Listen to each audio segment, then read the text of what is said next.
and welcome to another video of the MicroPilot. This one's a bit of a ground-based one this time.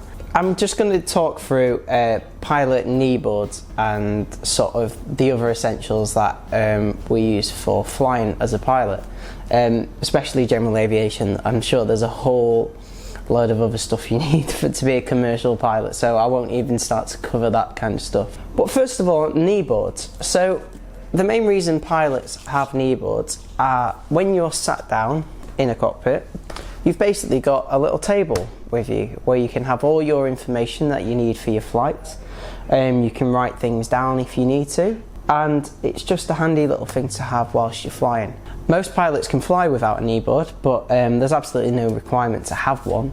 But it's pretty much an essential thing to have when you're first training as well. When you're operating on the radio, it's very handy to be able to have something to quickly write things down that you might need to remember. Especially when I was training, I like to have all the things in, or at least on my kneeboard, that I'd need to know or remember for that flight. So they're very little handy things to have. Now, in my personal opinion, this is the best one you can get for microlights. Firstly, the size. This is relatively small, but the point is, it's not as big as something like this. I remember my very first kneeboard I had, and this was when I was training for the first time as well. The first plane I flew in was a Eurostar, what I currently fly at the moment. And the kneeboard I had was at least twice the size of this, probably around the size of this. And it was on here as a brand new student pilot, and I was all excited, and then in the first flight it just kept getting in the way. The stick kept bumping into it, the sharp corners, I kept scratching my arm on when I was using the throttle. So it was completely impractical for the type of flying I was doing. Maybe in GA aircraft, bigger aircraft where you might just want to put bigger pieces of paper or just have a bigger surface to write on, these are great. But I personally, and this isn't a sponsored video, but this is a design for pilots kneeboard, and I'm pretty sure it's the A6 size. You can get them in A5, and you can get them in various different types and sizes. Again, for the type of flying I do, this is perfect. And the main reason is that, unlike this one, which is quite literally just a flat plate with a curve for your knee to sit in it and a strap, this has a back section to it.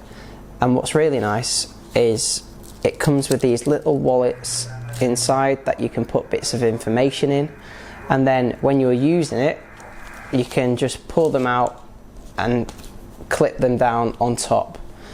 So one of the things I've done, and the way I've got this one laid out in particular, starting on the top, is just the top surface of it. Now what you get is like a shiny plastic type thing, I don't know how to describe it, but it's just a see-through like piece of plastic, and the perks of that is on there, using a Chinograph pencil, which is kind of like a whiteboard marker crossed with a crayon, and it means you can write things down, but it's non-permanent, so you can wipe it off. But unlike a whiteboard marker, it won't rub off really easy just by the swipe of a hand. So you've got to really like rub it off. And the Air Force use these on the kneeboards in their flying suits and things like that. And then what I've gone and done is created a sort of custom-made VFR quick reference type chart thing. So on here I've got the time that I've started the aircraft, the time that I've shut down, and then the Hobbs readings, which are basically like the tachograph type thing, which is what my flying school uses to charge you off. So you write down the numbers in those boxes I've made. There's a big notes section here, and then there's an air traffic control section on here. And so I've got whatever station or service I'm using, the frequency, what type of service they're offering, so basic service, traffic service. I will write down the squawk, the QNH, the QFE, and maybe what runway they're using as well. And then along the bottom, I've got a little track error calculation that you can use in cross-country navigation, a very quick reference emergency list. So you've got your emergency frequency, which is 121.5, that's distress and diversion, and then the squawk codes. So you've got 7700 and 7600 for a radio failure. And then on the bottom, very quickly, just so I don't forget, I've got the pass your message. So whenever a controller tells you to pass your message, I've just quickly wrote down across the bottom who you are, what type you are, where you're from, where you're to, where you are at what altitude, and what your intentions or requests are. So this fits underneath the see-through plastic on the front, and then it clips in on the top, and that allows me to use my China graph pencil to write on it, and then after that flight's done, to wipe it off. On the inside of the kneeboard, using the little wallets that it comes with, I've again custom made on the very first page some emergency checks. So these are all the checks that I need for the Eurostar and the C-42. So engine out, fire, all the mayday comms and squawks that I might need. On the flip side to that is a passenger brief, which you must do before you take any new passenger up, and repeat it with any passenger that you fly with again. On there is everything that I need to run through with my passenger. So on the other one, I've got a very quick local frequencies and information quick reference list. And then something you must have on your kneeboards is the airfield signals, so light signals from a tower, so what the different light signals might mean. And also on the bottom here are interception procedures. So these are the things that you must do, and what certain things mean if the military intercepts you in the air. And then just a little bit in is an aircraft checklist. Obviously I always reference this in flight, as every pilot should. Further in, which I think is a really good idea that I've seen an instructor do once, is photocopy sections of the current airspace chart. Obviously a 1-to-1 scale, so it's the same scale as the chart you've got, but legally you should take a chart up with you in the air, but say for instance that catches fire or something weird like that, or you're very stupid enough to forget to bring your chart up with you in the air, you've got sections of airspace in here. And then towards the back are just a few plates of the airfields that I regularly take off and land at. So the highest priority one that I've got in here is Deanland, that's on the front. And then on the back I've got Lashington, which is Headcorn. I visit there quite often, as you've probably seen in videos.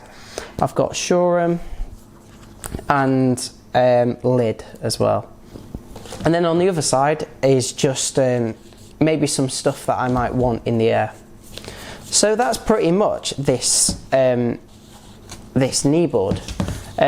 In this little bottom section here, I've just got a it's like a dried out antibacterial wipe, because unlike a tissue it won't just rip up and tear over time, but it's really good for wiping your China graph off things. Again, the photocopied sections of chart that I've got are laminated, so I can write on them with my China graph pencil as well. So yeah, that's pretty much my kneeboard and how that's laid out. So moving on from kneeboards, what's in my kneeboard actually takes me quite nicely on to another essential that pilots kind of need when we go flying. And I've got 3 examples with me. These are VFR flight guides. This is my old one. This is my 2018 version by AFE. Quite a big one, and it was the first one I ever got as well. And in here is every single airfield in the UK, both licensed and unlicensed.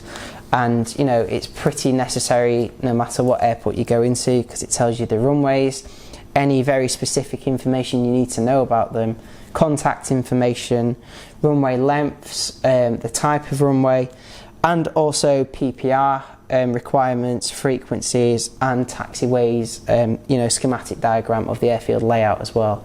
So very vital to flying and a very key aid to any flight planning you need to do. Now again, my tip with these is, this was my very first one, by AFE. Again, it's a good one, but very recently I have bought this, which is the Pulleys version, and I think it's a slightly better version, just personally, again because I think it's better for microlights. Again, it's really good for GA anyway, but mainly because of the size. And the key difference as well is that these two are spiral bound. Now this is the same version of the Pulleys one I've got here, but both of these are spiral bound. Now the reason I like this one so much is that when you plan to fly to an airfield, is you can go to the airfield that you want and just take it out. This is the loose leaf version. So you can just take out the plate that you want by unclipping it and then putting that in your kneeboard. And again, you can do the same for any airfields that you might need to divert to. So you've only got, say, 4 or 5 plates with you, pieces of paper, instead of having the whole book in the air with you anyway. A very, very nice feature about this one as well, which is kind of what makes it worth its money, is it's you can sign up for a free year of amendments, so they'll send you out any amendments to this that you need. And in the front and in the back, it's got loads of information that you might need about all the airfields.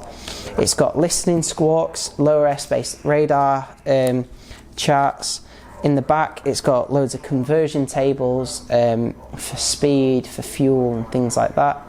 And then at the very back, which is a very, very useful feature, is it's got printouts of bits of controlled airspace. Now this is extremely helpful for airspace transits. Now unfortunately, I did my very first airspace transit 2 days ago, and I didn't film it again because I didn't expect to be doing it. But I had Carl, an experienced pilot, with me, and we were on our way back from Old Sarum back to Deanland, and the easier route was to go for a transit through Southampton. And the reason I mention that is because in the back of here is a printout of Southampton's airspace, and it's very detailed as well, so it shows you all the visual reporting points nearby, all the airspace, and all danger and restricted areas nearby as well. But apart from that, there isn't a great deal of other stuff. There's some very obvious stuff that you need, well, there's some very obvious essentials that you need as a pilot, logbooks, charts as well. Obviously, you'll become aware of all of this as you're flying. I'd recommend to get yourself a good flying jacket like I have, one with pen holders on the side, things like that. Hopefully I'll be making a video soon on pilot uniforms, things like that, what the requirements are for them and the specifics of why certain uniforms are worn by certain people. Apart from that, thanks for watching. If you'd like to know how I have my flight bag laid out and all the kit I've got, you can go watch that video. That's one I've done previous. The link to that's in the description. But apart from that, thanks for watching. Don't forget to like and subscribe, and I'll take you up next time. Thanks. Gotta stay loose.